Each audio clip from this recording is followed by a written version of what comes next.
Hello guys! For today's video, nagluto nga pala ako ng maha blanca. Sa isang kasirola, nilagay ko yung isang pack na malaki ng Coco Mama. Tapos sinundan ko ng evap, condense. Sisimutin natin yan kasi sayang naman, di ba?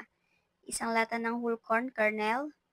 Isang cup ng white sugar. At nagad pa ako ng isang lata ng tubig. And dimimix lang hanggang mag-well combine lahat ng ingredients. Hindi natin yan naantay na kumulo. Kapag nakita natin umuusok na, pwede na tayo maglagay ng slurry. Habang inaantay na nga natin yon, at magtutunaw muna tayo ng cornstarch na may water. Ang panukat ko ng tubig dyan is yung lata ng condense. Yan, kapag may usok-usok na siyang ganyan, haluin muna natin yung slurry bago natin siya ilagay.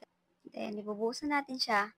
Pagkabuhos natin, continuous lang ang halo para hindi mamuo yung cornstarch na nilagay natin. Yung set ng apoy nga pala natin dyan is mahinang-mahina lang para ma-prevent natin na ma-burnt yung ilalim. Continuous lang ang halo hanggang makita natin na lumapot na yung mixture natin. Pwede rin pala kayo dito maglagay ng butter kung gusto nyo. Kasi sa akin nakalimutan ko maglagay eh. Naalala ko na lang siya nung naluto ko na. Continuous lang yung halo natin guys. Huwag natin siyang titigilan sa paghalo para hindi masunog ang ilalim. At i-make sure lang din natin na yung apoy natin dyan is mahinang-mahina lang. Masarap din tong ihanda tuwing may birthday, Pasko, binyag, kahit anong okasyon pwede tong ihanda, diba guys?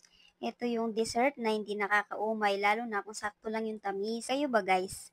Gusto nyo ba yung ganitong dessert tuwing may handaan? Ako kasi oo eh. Kung umabot ka hanggang sa dulo ng video na to, pwede bang i-comment mo kung taga saan ka para alam ko kung hanggang saan maabot ang video ko. After lang minutes ng paghalo, ito na at luto na nga din yan.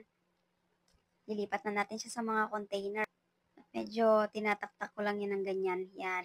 Try nyo na rin tong recipe na to guys. For sure, hindi palpak ang inyong maha blanca. At syempre, wag natin kakalimutan ang toppings na cheese. Yan.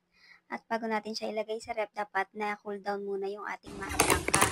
Kalipas nga ng ilang oras, ayan, hindi na siyang kainin. Sarap to guys, promise, try nyo na din. Itag or mention nyo ako kapag na-try nyo tong recipe na to ha. So, ayun lang muna for today's video. Salamat sa panonood.